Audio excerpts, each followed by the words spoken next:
রিকশা নিয়ে মধ্যবিত্তের একটা অহেতুক্কুর করে নিয়ে আসছে, এটা বন্ধ করে দিতে হবে। কারণ কি? এটা বিপজ্জনক, এটা অ্যাক্সিডেন্ট করে। তাহলে বলেন বিপদ কমানোর জন্য কি করা যায়? আমাদের দেশে কি ক্রিয়েটিভ ইঞ্জিনিয়ারের অভাব আছে যে এইটাকে তুলনামূলক নিরাপদ যানে রূপান্তরিত করতে পারবে? কিছু হইলেই বন্ধ করার চিন্তা মাথায় আসে কিভাবে? এত মানুষ এইটা চালায়, তাদের পেট চলে, তাদের পরিবার আছে, তারা খাবে কি? তারা কি করবে? আমরা একটা অদ্ভুত দেশ তৈরি করছি রে ভাই। হকার উচ্ছেদ করো, বস্তি উচ্ছেদ করো, ব্যাটারি চালিত রিক্সা উচ্ছেদ করো, যেখানে গরিব সেখানে জুলুম। কি মহা যন্ত্রণা রে ভাই। বাংলাদেশের দুর্ঘটনা কিসে হয় বেশি, সবচেয়ে বেশি? জানেন? জানা আছে 2023 সালে সবচেয়ে বেশি দুর্ঘটনা হয় সড়কে মোটরসাইকেল দুর্ঘটনা, 2031টা। মোটরসাইকেল তো কন্ট্রোল বেশি। আপনারা যারা বলেন যে ব্যাটারি চালিত রিক্সায় কন্ট্রোল কম, তো মোটরসাইকেলে কন্ট্রোল বেশি, ওখানে কেন অ্যাক্সিডেন্ট হয়? তাহলে সবচেয়ে বেশি অ্যাক্সিডেন্ট হয় কেন মোটরসাইকেলে? অ্যাক্সিডেন্ট করে এটাই যদি যুক্তি হয়, তাহলে তো মোটরসাইকেল আগে তুলে দেওয়া উচিত, ঠিক কিনা বলেন? একটা সমস্যা থাকলে সেটা সমাধানের নানা ক্রিয়েটিভ উপায় আছে, সেটার দিকে নজর দিই। কিছু হইলেই বন্ধ, তুলে দাও, এটা ঠিক না, এটা করবেন না। আপনাদের ইনবক্সে পাওয়া একটা মেসেজ পড়ে শোনাই। ভাই, একটা কথা বলার ছিল, জানি আপনি আমার SMS দেখবেন কিনা জানি না, তবে আশা রাখি অবশ্যই দেখবেন। হুট করে হাইকোর্ট ব্যাটারি চালিত রিক্সা বন্ধের নির্দেশ দেয়। এতে আমার মতো লাখো মানুষের খারাপ সময় শুরু হয়ে গেছে। পরিবার নিয়ে কই যাবো? ঘরে খাবার নাই, টাকা নাই। আমি একজন শিক্ষিত বেকার। ভাই, এমন পরিস্থিতি হয় মনে চায় আত্মহত্যা করি, আর পারতেছি না। এ বিষয় নিয়ে কেউ কথা বলে না। একটা কথা সবাইকে বলি, উপদেশ হিসাবে নেন, পরামর্শ হিসাবে নেন, যে হিসাবেই নেন না কেন, একটা জিনিস মাইনে চললে আপনার ভুল কম হবে। দেখেন, আপনার চাইতে যে দুর্বল তার উপরে কখনো চড়াও হবেন না। আপনার শিক্ষা আছে, স্বাস্থ্য আছে, টাকা পয়সা আছে, এই সব কিছুই আপনার নিজের কারিশমায় আসে নাই। আপনি ভাগ্যবান, কারণ আপনারে সৃষ্টিকর্তা সেই শক্তি আপনারে দিছেন। আপনারে শক্তি দেয় শক্তিদাতা। সেই শক্তি আপনি কিভাবে ব্যবহার করবেন? সর্বোত্তম ব্যবহার আপনি তখনই করতে পারবেন যখন আপনার সেই শক্তিকে, দুর্বলকে রক্ষা করতে আপনি ব্যবহার করবেন। আপনার চেয়ে যে দুর্বল, আপনি আপনার চাইতে শক্তিমানের উপরে দুর্বিনীত হন, কোনো অসুবিধা নাই, কিন্তু আপনার চাইতে যে দুর্বল তার কাছে বিনয়ী হন। সেলস প্রফেশনে একটা কথা আছে, কাস্টমার ইজ অলওয়েজ রাইট। আপনি মনে করবেন দরিদ্ররা অলওয়েজ রাইট। দরিদ্র যা বলবে, যা চাইবে, যেভাবে চাইবে, সেটার পক্ষে আমি থাকি। আমাকে আমার এই পজিশন থেকে কেউ সরাইতে পারবে না। আমরা কি আসলে জানি বাংলাদেশের দরিদ্র মানুষেরা আসলে কিভাবে থাকে, কি খায়, তাদের জীবন কেমন? আসেন একটু শুনি। বেশি খেতে গেলে পড়াতেও পারি না বাচ্চা কাচ্চাকে। ওই কম বেশ করে 1 কেজি আধা কেজি আলু আনিয়ে মার ভাত করে আলু চোখা করে ওইটাই আমাদের পেট চলে যাচ্ছে। 3 বেলা খাওয়া হয় না। 3 বেলাতে 1 বেলা আটা খাওয়া লাগে, 1 বেলা চাল ভাজে খেতে লাগে, 1 বেলা ভাত খাওয়া লাগে। আলু আছে, ডাল আছে, 12 জাতের সবজি আছে, এটা দিয়ে পাক করি। মাংস টাংস খাওয়া হয় না। কিস্তিওয়ালা যখন আমরা 10,000 তুলি, তবে না খাইও কিন্তু 10,000 টাকা সপ্তাহের বোঝে কত কিস্তি আসে যেটা দিতে হয়। সিলেটের চা শ্রমিকেরা, এই মানুষেরা যখন শুধু বেঁচে থাকার জন্য লড়াই করতেছে, তাদের জন্য রাষ্ট্র বা সমাজ কিছুই করে না, তাদের উপার্জনের উপায়কে কেড়ে নেওয়ার কোনো নৈতিক অধিকার কারো আছে? হাইকোর্টের আছে? নাই। আরে চা বাগানের মালিকদের বলি, ভাই আপনারা একটা জবর কিসিমের মানুষ রে ভাই। এইভাবে শ্রমিকদের শোষণ করেন, 3 বেলা খাওয়ার মতো উপার্জন তারা করতে পারে না। ভাই আপনাদের কপাল ভালো, আমি দেশে নাই। দেশে থাকলে আপনার ওই চা বাগান কেড়ে নিতাম, কেড়ে নিয়ে শ্রমিকদের বিলাই দিতাম। এখনো সময় আছে, এই দিকে নজর দেন। কিভাবে করবেন? সরকারের সাথে আলাপ করেন, শ্রম মন্ত্রণালয়ের সাথে আলাপ করেন। এই জিনিস চলবে না, বলে দিলাম কলে। ব্যাটারি চালিত রিক্সাকে নিরাপদ করার ব্যবস্থা না হোক, কিন্তু এই ব্যাটারি চালিত রিক্সা নিষিদ্ধ করা যাবে না, পিরিয়ড। এবার আসেন আমরা একটা দারুণ আইডিয়া নিয়ে কথা বলি, বিপ্লবকে কিভাবে আমরা সারা দুনিয়াতে ছড়াই দিতে পারবো, বাংলাদেশকে কিভাবে একটা রিব্র্যান্ডিং করতে পারবো এই বিপ্লবের ওসিলায়। আসেন সেটা নিয়ে কথা বলি। প্রফেসর ইউনূসের সরকারের প্রত্যেক মন্ত্রণালয় তার কাজের মধ্যে দিয়ে জুলাই অগাস্ট বিপ্লবের চেতনাকে অনন্য উচ্চতায় নিয়ে যেতে পারে। প্রত্যেকটা মন্ত্রণালয় না মূর্তি বানায় না, টাকা খরচা করে দিবস পালন করে না, বরং ওই মন্ত্রণালয়ের একটা গভীর এবং জটিল সমস্যাকে সৃজনশীলভাবে সমাধানের মাধ্যমে। শুধু তাই না, বিপ্লবের এই বার্তাকে সারা দুনিয়া পৌঁছায় দেওয়া যায়। এমনকি আমরা দুনিয়ার একটা সমস্যা পুরোপুরি সমাধান করে দিতে পারি। জ্বলন্ত সমস্যাকে একেবারে সমাধান করে দিতে পারবো এক কর্মসূচিতে, অনেক সমাধান। এখন আমার ক্ষুদ্র ভ্রাতা আর ভগিনীরা কবে দাদার মাথা মুথা খারাপ হয়ে গেছে, বাংলাদেশ থেকে দুনিয়ার সমস্যার সমাধান হবে, একটা সমস্যা পুরোপুরি সমাধান, এটা কি ছেলে খেলা বললেই এলো? তাহলে আসেন দেখি। আমি আজকে দেখামু একটা পরিকল্পনা স্বাস্থ্য মন্ত্রণালয় নিয়ে।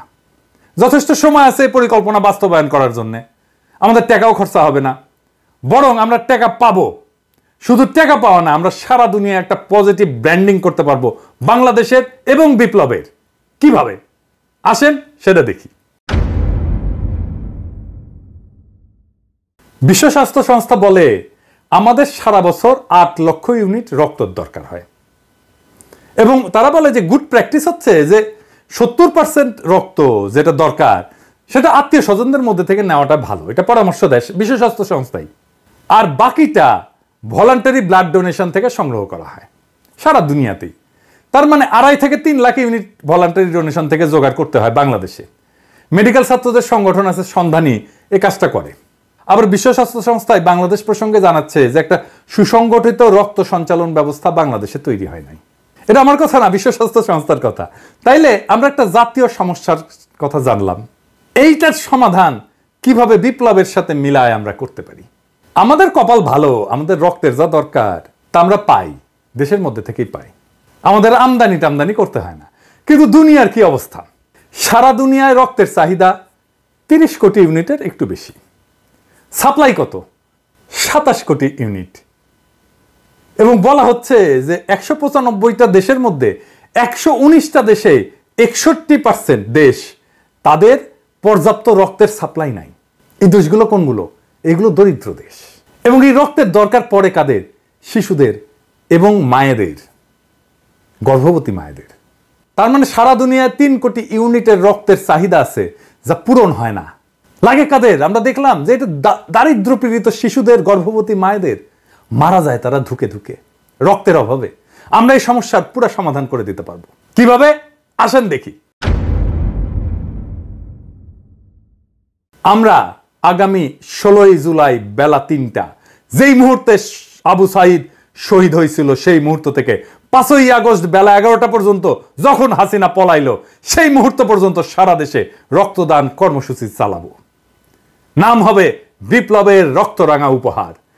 রক্তের ব্যাগে থাকবে আবু সাইদের প্রসারিত 2 হাতের ছবি, আর 2 ভাষায় লেখা থাকবে বিপ্লবের সংক্ষিপ্ত ইতিহাস ওই রক্তের ব্যাগে, একটা বাংলা আর একটা ফ্রেঞ্চ। আমার সৌজন্যে বাংলাদেশে শুধু তরুণের সংখ্যা 4.5 কোটি। আমরা কম করে হইলো 3 কোটি ইউনিট রক্ত সংগ্রহ করতে পারবো। তরুণরাই তো শুধু দেবে না, তার চেয়ে বেশি বয়সীরাও দেবে। সবাই উৎসব করে রক্ত দিতে যাবে।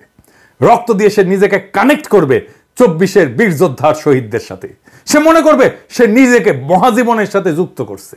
সেই মহাজীবন, যে মহাজীবন আমাদেরকে মুক্তি দিছে, যে মহাজীবন বিপ্লবের মাঠে, বিপ্লবের রাজপথে বীরের মতো লড়াই করছে, জীবন দিছে, আহত হয়েছে।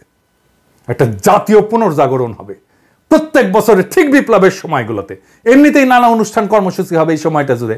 স্বাস্থ্য মন্ত্রণালয়ের এই কাজটা একটা সম্পূর্ণ ভিন্ন মাত্রা দেবে এই সময়টাকে। আমরা বিশ্ব স্বাস্থ্য সংস্থাকে বলবো আমাদের টেকনিক্যাল অ্যাসিস্ট্যান্স দাও। আমরা বলবো আমরা রক্ত সংগ্রহ করে দিচ্ছি, সংরক্ষণ করার ব্যবস্থা করে দাও, ক্রায়ো প্রিজার্ভেশন করার ব্যবস্থা করে দাও। এত লার্জ অ্যামাউন্ট রক্ত ক্রায়ো প্রিজার্ভেশনের জন্য অনেক লজিস্টিক্স লাগবে। বিশ্ব স্বাস্থ্য সংস্থা আগায় আসবে আগ্রহ ভরে এই কাজটা করে দেওয়ার জন্য, কারণ সারা দুনিয়ার সমস্যার সমাধান হয়ে যাবে। রক্তের এক্সপোর্টের রেগুলেশন আছে অনেক, আমরা বিশ্ব স্বাস্থ্য সংস্থাকে কাজে লাগাই, এই রেগুলেশনগুলো আমরা ইমপ্লিমেন্ট করতে পারবো। আমরা টাইম পেলাম অনেক এই সব কিছু করার জন্য। আমাদের তরুণদের একটা চেক আপ হয়ে যাবে, কারণ রক্ত দেওয়ার আগে একটা চেক আপ করতে হয় ম্যান্ডেটরি। কি কি? HIV, সিফিলিস, হেপাটাইটিস সি আর বি এর টেস্ট হবে। বিশাল একটা স্ক্রিনিং হয়ে যাবে সবার মুফতে। অবশ্য ছাত্রলীগের খাইস্টাগুলো ধরা খাবে। ডাক্তার এসে কবে এই এদিক আসো, সে কবে কি হয়েছে ডাক্তার সাহেব, কবে তোমার তো সিফিলিস, তুমি ছাত্রলীগ করো। হ্যাঁ ভাইরা দেখেন সারা দুনিয়ায় কিরকম পজিটিভ ইম্প্যাক্ট পড়বে। প্রত্যেক বছর ওই বিপ্লবের সময়টায় একটা কালেকটিভ স্মরণ হবে জাতীয়ভাবে বিপ্লবের ওই রক্ত ঝরার সময়ের। এই প্র্যাকটিস যদি জারি রাখতে পারি তাহলে আজ থেকে কয়েক যুগ পরেও এই বিপ্লবের রক্তদানের ইতিহাস জানবে আমাদের ভবিষ্যৎ প্রজন্ম। শুধু ভবিষ্যৎ প্রজন্ম না, সারা দুনিয়া জানবে কেন এই রক্তটা আমরা পাইতেছি। সারা দুনিয়ায় নানা লেখা হবে, নানা জার্নালে আর্টিকেল ছাপা হবে, বাংলাদেশ কি একটা অসম্ভব কাজ করে ফেলছে। যেই কাজ বিশ্ব স্বাস্থ্য সংস্থা সারা দুনিয়া করতে পারে নাই, আমরা সেটা সম্ভব করে দিছি 1 বছরের মধ্যে। কাজটা স্বাস্থ্য মন্ত্রণালয়ের, কিন্তু বিপ্লবকে স্বাস্থ্য মন্ত্রণালয় তার রেগুলার কাজের সাথে একটা ক্রিয়েটিভ ইনপুট দিয়া একটা বৈশ্বিক সমস্যার সমাধান করে ফেলতে পারবে। সারা দুনিয়াতে বাংলাদেশের পজিটিভ ব্র্যান্ডিং করতে পারবেন স্বাস্থ্যক্ষেত্রে। শুধু স্বাস্থ্যক্ষেত্রে না, সারা দুনিয়ায় ছড়ায় যাবে। এটা পত্রিকায় ফিচার লেখা হবে। সারা দুনিয়ার একটা বড় সমস্যার সমাধান করে দিতে পারলে সেটা নিয়ে পত্রিকায়, সারা দুনিয়ার আন্তর্জাতিক পত্রিকায় ফিচার লেখা হবে। সব মন্ত্রণালয়ে এরকম ক্রিয়েটিভ কাজ করা যায়। এই কাজটা যত ক্রিয়েটিভই হোক না কেন, এটা স্বাস্থ্য মন্ত্রণালয় করবে? আমার অনুমান করবে না, 2টা কারণে। যে কোনো ক্রিয়েটিভ পরিকল্পনা তাকেই করতে হয় যে মন্ত্রণালয়কে লিড করে। স্বপ্ন দেখতে হয় লিডারকে, প্যাশন নিয়ে তার ড্রিমকে রিয়ালাইজ করতে হয় তাকেই, লিডারকেই। করতে পারলে এই পরিকল্পনা বাস্তবায়ন করলে ভালো, আমি তো খুশি, আপনারাও খুশি। না করলেও অসুবিধা নাই। আমার ক্ষুদ্র ভ্রাতা আর ভগিনীরা দেখলো, ওইটাই আমার লাভ। তারা শিখলো আউট অফ দ্য বক্স চিন্তা কইরা কিভাবে দারুণ সব পরিকল্পনা করা যায়। আমার ক্ষুদ্র ভ্রাতা আর ভগিনীদের মধ্যে কেউ কেউ যখন ভবিষ্যৎ বাংলাদেশের কাণ্ডারি হবে, সেই দিন তারা হয়তো আমার এই আজকের এপিসোডের কথা স্মরণ কইরা দারুণ দারুণ সব পরিকল্পনা করবে। সেই দিন হয়তো আমি থাকবো না, কিন্তু ওই পরিকল্পনার মধ্যেই থাকবে আমার আজকের চিন্তা। ওইটাই আমার অমরত্ব, ওইটাই আমার কালেকটিভ মেমোরিতে বেঁচে থাকা। আমার আজকের ভিডিও আজকের স্বাস্থ্য মন্ত্রণালয়ের জন্য না, আসলে আজকের ভিডিওটা আজকের সেই তরুণদের জন্য যাদের মধ্যে থেকে আসবে আমাদের আগামী দিনের স্বপ্নের সেই রাজকুমার, যারা আমাদের মতো শুধু নিষ্ফল স্বপ্নই দেখবে না, যাদের সেটাকে বাস্তব করার হিম্মত থাকবে। ইনকিলাব জিন্দাবাদ।